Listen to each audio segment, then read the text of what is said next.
사랑하는 성도 여러분, 평안하십니까? 네. 오늘 본문에 갓 태어난 아기를 살리려고 애태우는 요게벳이라는 어머니가 등장합니다. 여러분, 아기를 키워보신 분들 다 아실 겁니다. 세상에서 제일 뜻대로 안 되는 게 뭔지 아십니까? 아기 우는 소리입니다. 이거 아기에는 무슨 볼륨 조절 장치가 있어가지고 야, 이때는 울면 안 돼, 밤늦게는 울면 안 돼, 그리고 그 장치를 내릴 수도 없고, 혹시 그 무음 버튼 있죠? 딱 TV를 보다가도 딱 무음 버튼 누르면 딱 안 들리잖아요. 애기 울음소리에도 그런 게 있으면 얼마나 좋을까요? 그렇죠? 애를 키우는 입장에서 자꾸 우니까 탁 눌러버리면 탁 울음이 멈출 수만 있다면 그 아기 보는 거는 그럼 이게 떡일 겁니다. 아주 식은 죽 먹기. 그런데 그게 제일 안 되는 게 바로 아기죠. 그래서 아이들은요 다 우는 걸로 표현합니다. 혜안이가 특별히 그랬던 것 같아요. 기저귀도 그러고 아무것도 없는데 막 울어요. 그럼 배고픈 겁니다. 배가 고프면 그냥 다지러지게 우는 거죠. 또 기저귀가 다 젖으면 또 울겠죠. 그리고 여러 가지로 불편하면 또 우는 겁니다. 그래서 아기는 우는 걸로 다 소통을 하는데 그 우렁찬 소리가 온 집을 흔들어 놓고도 남을 정도죠. 그러니까 이것을 감당할 수가 없습니다. 자, 그런데요, 당시의 애국 상황은 히브리 사내아이가 태어나면 무조건 나일강에 던져가지고 죽여야 하는 삼엄한 상황이었습니다. 그러니까 이 요게벳도 아기를 낳고 한 3달 정도까지는 어떻게 숨겨서 키웠어요. 그런데 100일쯤 되자 아기의 울음소리가 그냥 집안에서만 들리는 게 아니라 담장 밖으로 들리는 거예요. 이상하다. 이 집에 무슨 애가 있나? 무슨 애기 소리가 들려? 이게 한두 번이죠. 이게 소문이 나기 시작하는 거죠. 응애 하고 소리를 낼 때마다 요게벳의 심장이 덜컥 주저앉게 되는 거죠. 도무지 내 뜻대로 되지 않는 절체절명의 순간입니다. 그러니까 이제 결단을 내릴 때가 온 거죠. 그래서 요게벳은 생애 가장 위대하고 눈물겨운 결단을 내리기 시작합니다. 자, 갈대 상자를 가져오죠. 그리고 물 한 방울 새지 않도록 떨리는 손으로 역청과 나머지를 꼼꼼히 바릅니다. 떠내보내지만 중간에 어떻게 되지는 않을까 걱정하는 마음으로 그렇게 준비하는 거죠. 한 겹 바르고 또 한 겹 바르고, 아마 그 손은 자꾸만 떨리는 가운데서 그 진을 바르고 있었던 겁니다. 하나님, 제가 어떻게 제 손으로 아기를 강물에 띄어보낼 수 있겠습니까? 차라리 품에 안고 같이 죽는 게 낫지 않겠습니까? 수백 번도 그런 생각을 하면서 내가 어떻게 이걸 할 수 있을까? 차라리 나도 죽고 아이도 죽고 차라리 그게 더 낫지 않을까? 그런 생각을 했던 거죠. 그러나 요게벳은 이를 악물고 아기를 상자에 뉘어서 나일과 갈대밭 사이에 띄어 보냈다는 겁니다. 자, 그런데요, 여기에 아주 신학적인 깊은 의미가 담겨 있어요. 갈대 상자, 성경의 원어로 보니까 테바라고 하는데, 이 테바가요 성경에는 딱 2번 나옵니다. 두 번밖에 안 나와요. 여기 갈대 상자가 나오고 또 한 번 어디서 나오는지 아십니까? 어디에서 나오냐면 노아의 방주. 노아의 방주도 바로 이 테바를 사용하고 있는 거죠. 온 세상을 삼키던 홍수 속에서 노아의 가족을 건진 방주가 이 상자와 같은 느낌입니다. 이 이름만 봐도 여기서 구원받겠구나 하는 것을 우리가 미리 짐작할 수 있는 거죠. 자, 그리고 이 테바에는 아주 특별한 공통점이 있는데, 이 배라고 했잖아요. 배인데 노가 없습니다. 노가 없고 그 다음에 돛도 없어요. 방향을 트는 키도 없습니다. 스스로는 방향을 하나 바꿀 수도 없고 원하는 대로 저어갈 수도 없는 배가 바로 이 테바입니다. 자, 이 갈대 상자도 그렇고 노아의 방주도 그렇고 뭔가 그 안에서 스스로 열심히 해가지고 어디로 갈 수 있는 게 아니에요. 정처 없이 떠다니게 만든 게 바로 이 테바라는 거죠. 오직 물의 흐름에 몸을 맡기고 바람의 방향에 목숨을 거는 수밖에 없는 상자가 바로 이 지금 모세를 담고 있는 갈대 상자였다. 그리고 노아의 방주였다는 사실인 거죠. 여러분, 우리가 위기가 오면 어떻게 합니까? 내가 돛을 달고 노를 잡고 내 힘으로 헤쳐나가려고 몸부림습니다. 그런데 요게벳이 아기를 띄운 곳은 어떻게 보면 악어가 들끓고 물살이 사나운 죽음의 날강이었어요. 거기서 인간의 노젓기가 무슨 소용이 있겠습니까? 안 그래요? 그래서 요게벳은 키도 돛도 달지 않은 거죠. 이런 마음이었겠죠. 이제 제 손을 놓습니다. 이 아이의 운전대를 하나님께 온전히 맡깁니다. 여러분, 저도 지금 플로리다 살 때 이 악어들 구경하러 그렇게 가는 코스가 있는데, 배를 타고 가면 악어들이 그냥 사람 냄새를 맡고 쫙 따라옵니다. 얼마나 무서운지 몰라요. 그런데 이 조그마한 갈대 상자 아니겠습니까? 마음만 먹으면 이 냄새 맡고 악어들이 몰려가지고 한 입에 그냥 삼킬 수 있는 거죠. 자, 그런 곳이 바로 이 나일강이었다. 이 요게벳이, 주님, 이제 제가 저희 손을 놓습니다. 이 아이의 운전대를 하나님께 온전히 맡깁니다. 여러분, 여러분의 자녀들을 위해서 기도할 때도 이렇게 하세요. 여러분들이 이렇게 키우려고 저렇게 키우려고 방향키를 들고 막 어떻게 하면 좋은 대학, 어떻게 하면 좋은 직장, 어떤 분은 결혼할 여자도 골라주고 막 그런다는 사람도 있는데, 그게 다 소용이 없습니다. 오히려 어떻게? 하나님의 손에 맡기는 거죠. 자, 그런데 이 요게벳이 손을 놓는 순간 하나님의 완벽한 연출이 시작된다. 이게 우리가 믿는 하나님이신 거죠. 상자가 물결을 따라 흘러가고 멈춘 곳이 어디입니까? 햇빛? 어디에? 이스라엘 아기를 다 죽여라고 명령한 폭군 파라오의 딸이 공주가 목욕하러 나온 그 자리였습니다. 야, 세상에 이런 우연이 어디 있습니까? 여러분, 아무런 놀라지도 않고 느낌도 없는 시간. 이 아버지가 다 죽이려고 했는데 어디 가서 얘가 살 수 있습니까? 어디 가서 살아요? 멀리 도망가면 됩니까? 아니요. 등잔 밑이 가장 어둡잖아요. 그죠?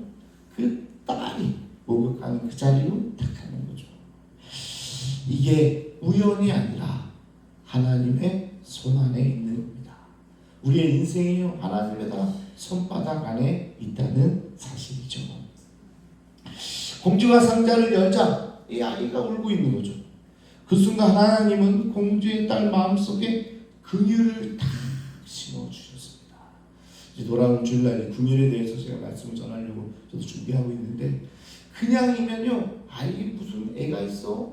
그렇게 할 수도 있고 그냥 다른 집으로 보낼 수도 있잖아요. 근데 이 아이를 딱 보는 순간 이 공주의 마음에 긍휼이라는 하나님께서 주신 거죠. 불쌍한 마음이 딱 드는 겁니다.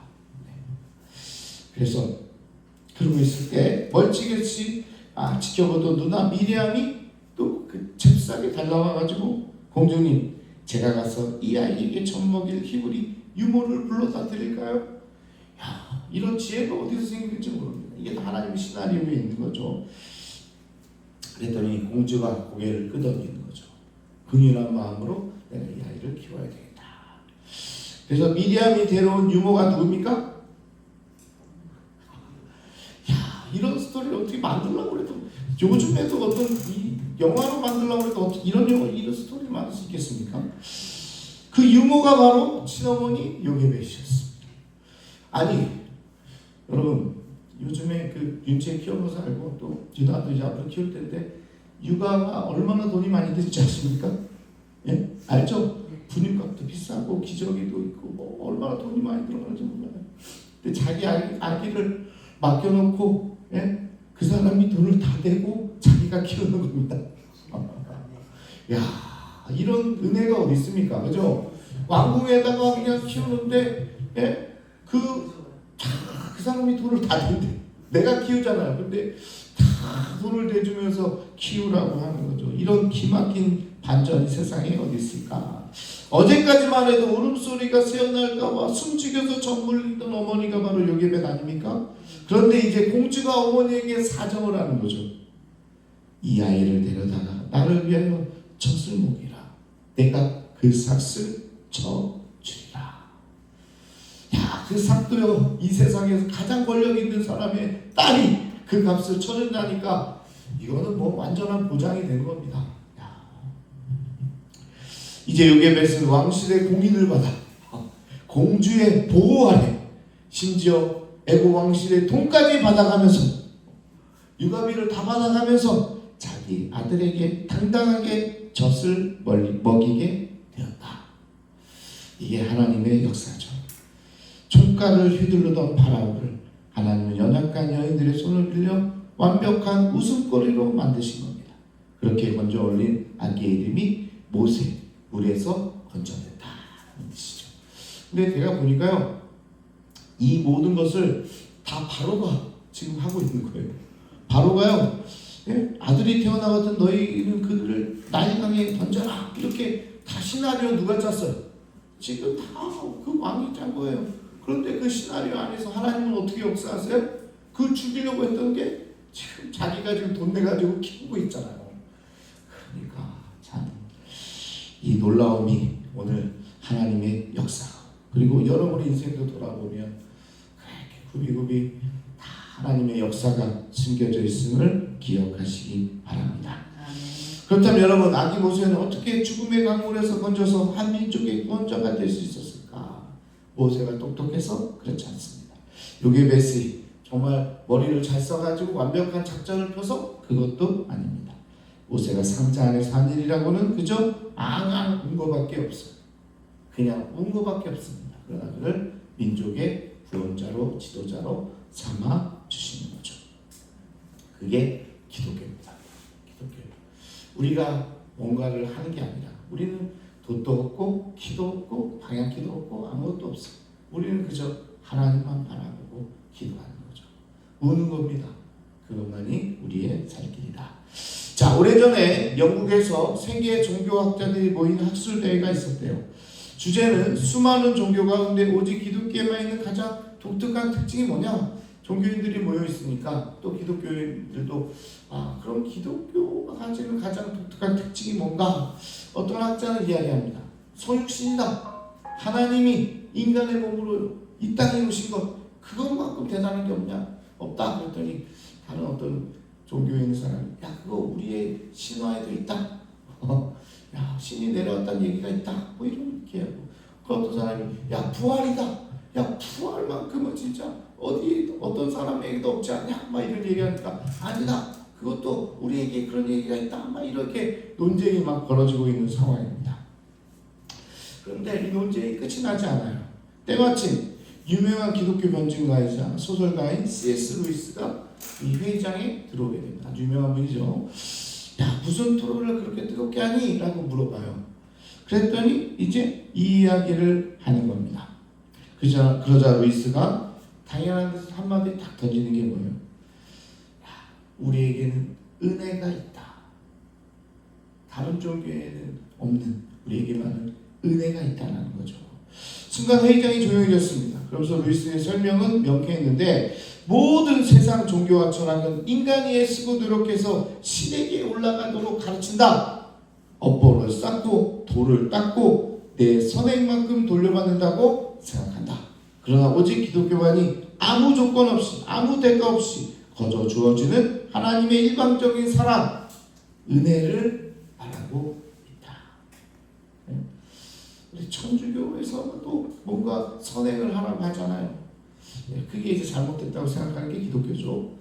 기독교만큼은 정말 내가 할 수 있는 게 없이 하나님의 전적인 은혜가 있다라고 믿는 종교가 바로 우리입니다. 갈대상자 속 아기 모세를 한번 보세요. 그가 한 일은 없습니다. 그저 울었어요. 그런데 하나님의 무조건적인 은혜가 찾아와 죽음의 물에서 건져내어 왕궁의 왕자로 삼아주셨습니다. 우리의 인생도 마찬가지죠. 우리가 잘나서 여기까지 온 게 아닙니다. 사방이 꽉 막힌 갈대상자 같은 현실에서 우리가 할 수 있는 것이라고는 우리 주님 앞에 엎드려 우는 것이었는데, 하나님은 일방적인 은혜로 우리를 여기까지 인도해 주시고 건져 주셨던 거죠. 사랑하는 여러분, 여러분의 인생도 거센 물살 속에서 위태롭게 흔들리고 있지는 않습니까? 자녀 문제로, 사업 문제로, 앞날이 보이지 않는 그런 문제로, 또 상실의 문제로, 그 상자의 운전대를 내 지혜와 내 힘으로 더 애쓰려 하지 마십시오. 운전대 없는 갈대 상자는 내가 보는 배가 아니라 하나님이 친히 바람과 물결을 움직여서 인도하시는 구원의 방주다. 계속 얘기하고 있잖아요. 우리 지난번에도 얘기했죠. 내가 운전하려고 하면 하나님이 손을 놓는 거죠. 내가 손을 놔야 하나님께서 일하신다. 어머니가 손을 놓는 그 자리, 하나님의 손이 일을 시작했다. 이게 바로 오늘의 키포인트라는 거죠. 그래서 오늘 새벽에서는 여러분 한 가지 이제 기억하고 돌아가야 됩니다. 내가 꽉 쥐고 있던 운전대가 뭘까? 그걸 놓자. 오늘 기도하면서요, 내가 쥐고 있는 게 뭘까? 그걸 한번 내어보자. 자녀의 운전대든 사업의 운전대든 내 앞날의 운전대든, 주님, 제 힘으로는 더 이상 어떻게 할 수가 없습니다. 제가 이 손을 놓으니 주님께서 붙잡아 주시고 그 방주의 모든 길을 열어 주옵소서. 주님의 은혜로 책임져 주옵소서. 그러면서 뛰어보낼 때 죽음의 강물조차 생명의 젖줄로 바꾸시는 하나님께서 오늘 여러분의 뛰어든 그 방주를 가장 안전하게 가장 좋은 곳으로 인도해 줄 줄로 믿습니다. 그런 마음으로 우리 시간 우리 주여 한번 부르시고, 내가 아직도 쥐고 있는 키가 뭐냐? 내가 쥐고 있는 손이 뭐냐?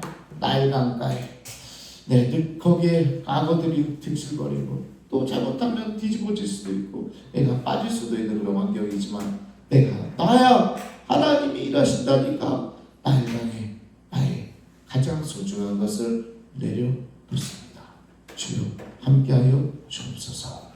그런 마음으로 이 시간 우리 주여 한번 부르시고 통성으로 함께 기도하겠습니다. 주여